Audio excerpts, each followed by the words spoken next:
ಎಲ್ರಿಗೂ ನಮಸ್ತೆ. ಎಲ್ಲರೂ ಹೇಗಿದ್ದೀರಾ? ನಾನು ಚೆನ್ನಾಗಿದ್ದೀನಿ. ನೀವು ಚೆನ್ನಾಗಿದ್ದೀರಾ ಅಂತ ಭಾವಿಸ್ತೀನಿ. ಇನ್ನೂ ನನ್ನ ಚಾನಲ್ಗೆ ಯಾರೆಲ್ಲ ಸಬ್ಸ್ಕ್ರೈಬ್ ಆಗಿಲ್ಲ ಸಬ್ಸ್ಕ್ರೈಬ್ ಮಾಡಿಕೊಂಡು ಪೂರ್ತಿ ವಿಡಿಯೋ ನೋಡಿ.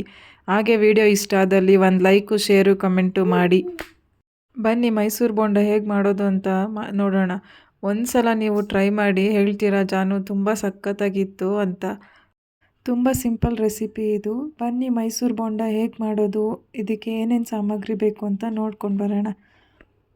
1 ಕಪ್ ಮೈದಾ ಹಿಟ್ಟು, ಅರ್ಧ ಕಪ್ ಮೊಸರು, ಹಾಗೆ ಸಣ್ಣದಾಗಿ ಹಚ್ಚಿಟ್ಟಿರೋಂಥ ಒಂದು ಈರುಳ್ಳಿ, ಒಂದೆರಡು ಹಸಿಮೆಣ್ಸಿನ್ಕಾಯಿ, ಸ್ವಲ್ಪ ತೆಂಗಿನಕಾಯಿ ತುರಿ, ಹಾಗೆ ಸ್ವಲ್ಪ ಕೊತ್ತಂಬರಿ ಸೊಪ್ಪು. ಒಂದು ಮಿಕ್ಸಿಂಗ್ ಬೌಲ್ ತೊಗೊಂಡು 1 ಕಪ್ ಮೈದಾ ಹಿಟ್ಟಿಗೆ ಅರ್ಧ ಕಪ್ ಮೊಸರನ್ನ ಸೇರಿಸ್ಕೊಂಡು, ಹಾಗೆ ಸಣ್ಣದಾಗಿ ಹಚ್ಚಿಟ್ಟಿರೋಂಥ ಈರುಳ್ಳಿ, ಹಸಿಮೆಣ್ಸಿನ್ಕಾಯಿ ಮತ್ತು ತೆಂಗಿನಕಾಯಿ ತುರಿ, ಹಾಗೆ ಕೊತ್ತಂಬರಿ ಸೊಪ್ಪು ಎಲ್ಲ ಸೇರಿಸ್ಕೊಳ್ಳೋಣ. ನೀವು ಬೇಕು ಅಂದರೆ ತೆಂಗಿನಕಾಯಿನ ಸ್ವಲ್ಪ ಚಿಕ್ಕದಾಗಿ ಹಚ್ಚಿಟ್ಕೋಬೋದು, ಅಥವಾ ನಿಮಗೆ ಶುಂಠಿ ಬೆಳ್ಳುಳ್ಳಿ ಬೇಕು ಅಂದರೆ ಅದನ್ನು ಕೂಡ ಸಣ್ಣದಾಗಿ ಹಚ್ಚಿಟ್ಟು ಸೇರಿಸ್ಕೋಬೋದು. ಇಷ್ಟು ಆದಮೇಲೆ ರುಚಿಗೆ ತಕ್ಕಷ್ಟು ಉಪ್ಪು ಸೇರಿಸ್ಕೊಂಡು, ಆಮೇಲೆ ಸ್ವಲ್ಪ ಚಿಟಿಕೆ ಅಡುಗೆ ಸೋಡಾ, ಹಾಗೆ 1 ಸ್ಪೂನು ಜೀರಿಗೆ ಇಷ್ಟೂ ಸೇರಿಸ್ಕೊಂಡು ಚೆನ್ನಾಗಿ ಮಿಕ್ಸ್ ಮಾಡ್ಕೊಳ್ಳೋಣ. ನೋಡಿ ಈ ರೀತಿ ಚೆನ್ನಾಗಿ ಮಿಕ್ಸ್ ಮಾಡ್ಕೊಳ್ಳಿ. ನೀರು ಹಾಕ್ತೆ ಮೊಸರು ಇದೆಯಲ್ಲ ಅದನ್ನು ಎಲ್ಲ ಚೆನ್ನಾಗಿ ಮಿಕ್ಸ್ ಮಾಡ್ಕೊಳ್ಳಿ. ಆಮೇಲೆ ಅದು ಹೇಗೆ ಗಟ್ಟಿ ಇರೋದನ್ನು ನೋಡಿಕೊಂಡು ಎಷ್ಟು ಬೇಕಷ್ಟು ನೀರು ಸೇರಿಸಿ ಮತ್ತೆ ಕಲಿಸ್ಕೊಳ್ಳೋಣ. ಇದು ಸ್ವಲ್ಪ ತೆಳ್ಳಗೆ ಕಲಿಸ್ಕೋಬೇಕು. ನೋಡಿ ಈ ರೀತಿ ತುಂಬ ಚೆನ್ನಾಗಿ ಮಿಕ್ಸ್ ಮಾಡಿ ಈ ರೀತಿ ಕಲಿಸ್ಕೊಳ್ಳಿ. ಅದಾದಮೇಲೆ ಎಣ್ಣೆ ಕಾಯಕ್ಕೆ ಇಡೋಣ.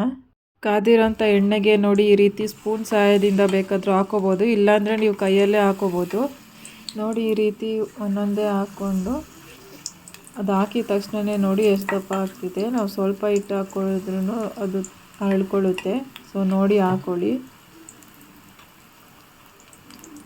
ನೋಡಿ ಈ ರೀತಿ ಚೆನ್ನಾಗಿ ಸ್ವಲ್ಪ ಬೇಯಿಸ್ಕೋಬೇಕಾಗುತ್ತೆ. ಒಂದು ಸೈಡ್ ಬೆಂದಿದ್ದನ್ನು ಮತ್ತೆ ಇನ್ನೊಂದು ಸೈಡ್ ತಿರುವಾಕಿ ಅದನ್ನು ಚೆನ್ನಾಗಿ ಬೇಯಿಸ್ಕೊಳ್ಳಿ. ಸ್ವಲ್ಪ ಲೈಟ್ ಬ್ರೌನ್ ಬರೋವರೆಗೂ ಚೆನ್ನಾಗಿ ಬೇಯಿಸ್ಕೊಳ್ಳಿ. ಈರುಳ್ಳಿ ಎಲ್ಲ ಹಾಕ್ಕೊಂಡಿದ್ದೀನಲ್ವ ಅದು ಆಪ್ಷನಲ್ಲು, ನೀವು ಬೇಕಂದರೆ ಸೇರಿಸ್ಕೋಬೋದು, ಇಲ್ಲ ನಾನು ಈರುಳ್ಳಿ ಬೇಡ ಅಂತಂದರೆ ನೀವು ಸ್ಕಿಪ್ ಮಾಡ್ಕೋಬೋದು. ಮತ್ತು ಶುಂಠಿ ಬೆಳ್ಳುಳ್ಳಿನ ಚಿಕ್ಕ ಚಿಕ್ಕದಾಗಿ ಕಟ್ ಮಾಡಿ ಹಾಕೋಬೋದು. ನಮಗೆ ಇಷ್ಟ ಇಲ್ಲದೆ ಇರೋದ್ರಿಂದ ನಾನು ಸೇರಿಸ್ಕೊಂಡಿಲ್ಲ. ನೋಡಿ ಇವಾಗ ಬೆಂದಿದೆ ಇದು. ಇವಾಗ ನೋಡಿ ಮೈಸೂರು ಬೋಂಡ ಒಂದು 5 to 10 ಮಿನಿಟ್ಸಲ್ಲಿ ಬೇಗನೆ ರೆಡಿಯಾಗಿಬಿಡುತ್ತೆ.